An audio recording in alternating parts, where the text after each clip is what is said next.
Hello दोस्तों, तो हम लोग पढ़ते हैं इस लेक्चर में हैमेट इक्वेशन। ठीक है, तो हैमेट इक्वेशन क्या होती है, इस पे क्वेश्चन अक्सर आ जाता है, CSIR में भी और गेट में भी क्वेश्चन आया है। तो हैमेट इक्वेशन पढ़ने के दो मेथड हैं, इसमें दो चीज़ें पूछता है, एक तो हैमेट सब्स्टिट्यूएंट कांस्टेंट और एक क्या होता है हैमेट रिएक्शन कांस्टेंट। ठीक है, तो हैमेट सब्स्टिट्यूएंट कांस्टेंट और हैमेट रिएक्शन कांस्टेंट की ज़्यादातर हैमेट रिएक्शन कांस्टेंट पे क्वेश्चन पूछेंगे। तो हैमेट सब्स्टिट्यूएंट कांस्टेंट के लिए दो बातें ध्यान रखनी होती हैं। फर्स्ट इज, अगर इलेक्ट्रॉन विड्रॉइंग ग्रुप लगा हुआ है किसी भी रिंग से, अगर कहीं भी इलेक्ट्रॉन विड्रॉइंग ग्रुप लगा है तो उसके लिए हैमेट सब्स्टिट्यूएंट कांस्टेंट की वैल्यू क्या रहती है, पॉजिटिव वैल्यू रहती है। ठीक है, ये पॉजिटिव वैल्यू रहती है। और अगर इलेक्ट्रॉन डोनेटिंग ग्रुप लगा हुआ है तो वहाँ पे उसकी वैल्यू क्या रहती है, नेगेटिव वैल्यू रहती है। ठीक है, पर आर्थो सब्स्टिट्यूएंट, अगर आर्थो सब्स्टिट्यूशन है, जैसे कि बेंजीन रिंग है, बेंजीन रिंग में आर्थो सब्स्टिट्यूशन कराया जा रहा है, तो वहाँ पे इसकी वैल्यू सिग्मा की क्या हो जाती है, ज़ीरो हो जाती है। और ऐसे ग्रुप जहाँ पे माइनस आई मतलब इंडक्टिव इफेक्ट चलता है, जैसे हेलोजेंस का। ठीक है,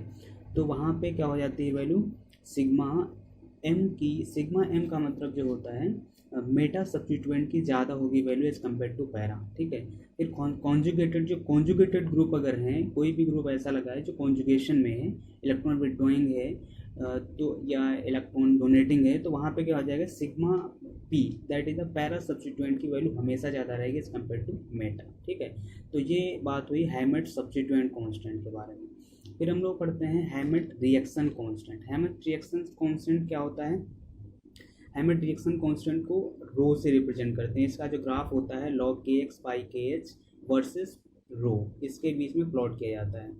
फिर इसमें दो कंडीशन होती है, एक तो निगेटिव वैल्यू होती है, एक पॉजिटिव वैल्यू होती है। तो ये कैसे होता है इसको देखते हैं। तो इसमें निगेटिव वैल्यू में दो कंडीशन है, मॉडरेट निगेटिव और लार्ज निगेटिव। मॉडरेट निगेटिव में क्या होता है, अगर इलेक्ट्रॉन का flow out of transition state positive charge near ring loss of conjugation, मतलब कि अगर रिंग पे पॉजिटिव चार्ज आ रहा है, ठीक है, और वहाँ पे वो पॉजिटिव चार्ज रिंग के साथ कॉन्जुगेशन में नहीं है, ठीक है, तो वहाँ पे उसकी वैल्यू क्या हो जाती है, निगेटिव वैल्यू आएगी।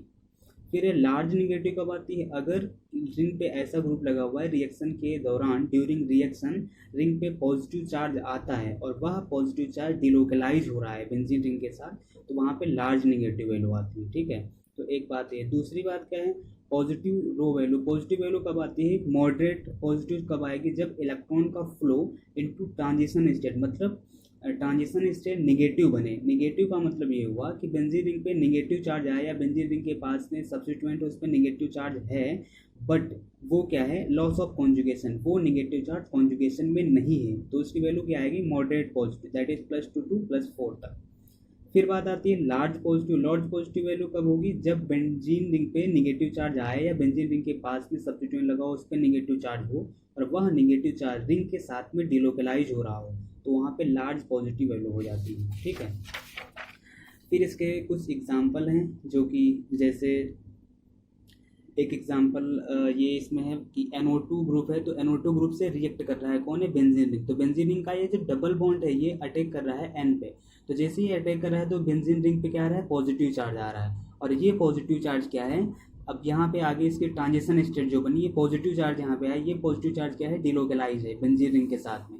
तो इसका मतलब ये हुआ कि इसकी वैल्यू क्या हो जाएगी, रिंग की इसके रिस्पेक्ट में निगेटिव वैल्यू आएगी। क्यों, क्योंकि अगर पॉजिटिव ट्रांजिशन स्टेट बनती है तो निगेटिव वैल्यू आती है, और निगेटिव ट्रांजिशन स्टेट वैल्यू बनती है तो वहाँ पे पॉजिटिव वैल्यू आती है। बट डिपेंड करता है कि अगर कॉन्जुगेशन में है तो कोई भी चीज़ ज़्यादा होगी, जैसे कि अगर निगेटिव चार्ज कॉन्जुगेशन में है बेंजीन रिंग के साथ, तो उसका हैमेट रिएक्शन कांस्टेंट की वैल्यू क्या हो जाएगी, ज़्यादा पॉजिटिव होगी। ठीक है, और अगर पॉजिटिव चार्ज कॉन्जुगेशन में है तो ज़्यादा निगेटिव हो जाएगी। ठीक है, फिर दूसरे एग्जांपल में देख सकते हैं कि यहाँ पे बेंजीन रिंग से COCl ग्रुप लगा हुआ है, यहाँ से बेंजीन रिंग से NH2 ग्रुप लगा हुआ है, इधर कोई Y ग्रुप लगा है।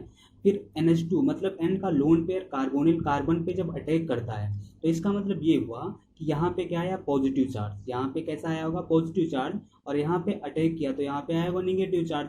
तो इसकी वैल्यू मतलब ये चीज़ एक्सेप्ट कर रहा है, मतलब ये कार्बोनिल एक्सेप्ट कर रहा है, यहाँ पे निगेटिव चार्ज आना चाहिए, क्योंकि बट ये इलेक्ट्रॉन इधर डेंसिटी शिफ्ट हो जाती है, तो अगर हम मान सकते हैं कि यहाँ पे निगेटिव चार्ज आया होगा।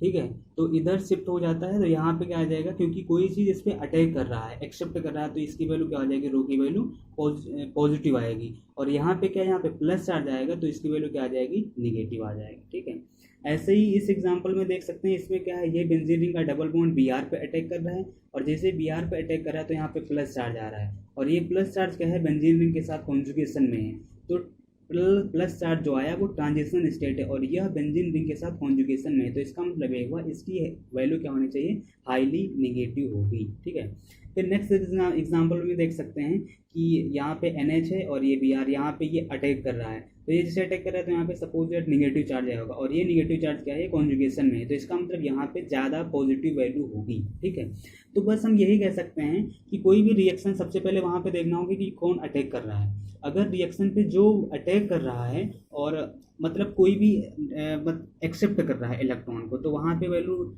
इसकी क्या हो जाएगी, रिएक्शन कांस्टेंट की वैल्यू, हैमिट रिएक्शन कांस्टेंट की वैल्यू पॉजिटिव हो जाएगी, और जो अटैक कर रहा होगा जिसके पास इलेक्ट्रॉन की कमी होगी, जिस पे प्लस चार्ज आएगा, उसके लिए वैल्यू क्या हो जाएगी, निगेटिव हो जाएगी। तो सिंपल वर्ड में हम बस यही कह सकते हैं कि हैमिट रिएक्शन कांस्टेंट की वैल्यू किस पे डिपेंड करती है, ट्रांजिशन स्टेट पे डिपेंड करती है। कैसे कि ट्रांजिशन स्टेट पे अगर पॉजिटिव चार्ज आ रहा है, पॉजिटिव ट्रांजिशन स्टेट बन रही है, तो वहाँ पे वैल्यू क्या आ जाएगी, निगेटिव आ जाएगी, और अगर निगेटिव ट्रांजिशन स्टेट बननी है तो वहाँ पे वैल्यू क्या आ जाएगी, पॉजिटिव आ जाएगी। अब यहाँ पे दो कंडीशन होती हैं कि निगेटिव चार्ज अगर रिंग के साथ कॉन्जुगेशन में है, मतलब जो भी ट्रांजिशन स्टेट बनी है उस पर निगेटिव चार्ज आया, वो कॉन्जुगेशन में है तो हाईली पॉजिटिव वैल्यू होगी, और अगर कॉन्जुगेशन में नहीं है तो मॉडरेट पॉजिटिव होगी। ऐसे ही अगर पॉजिटिव चार्ज रिंग के साथ कॉन्जुगेशन में है तो हाईली निगेटिव वैल्यू होगी, अगर कॉन्जुगेशन में नहीं है तो हाईली मॉडरेट निगेटिव वैल्यू होगी। तो ये रहा हैमेट इक्वेशन के मतलब हैमेट पोस्टुलेट के बारे में। तो इस पे क्वेश्चन पूछता है, जैसे एक SN1 रिएक्शन पे आया है क्वेश्चन, तो SN1 अगर रिएक्शन हो रही तो वहाँ पे क्या होता है, कौन सी ट्रांजिशन स्टेट बनेगी,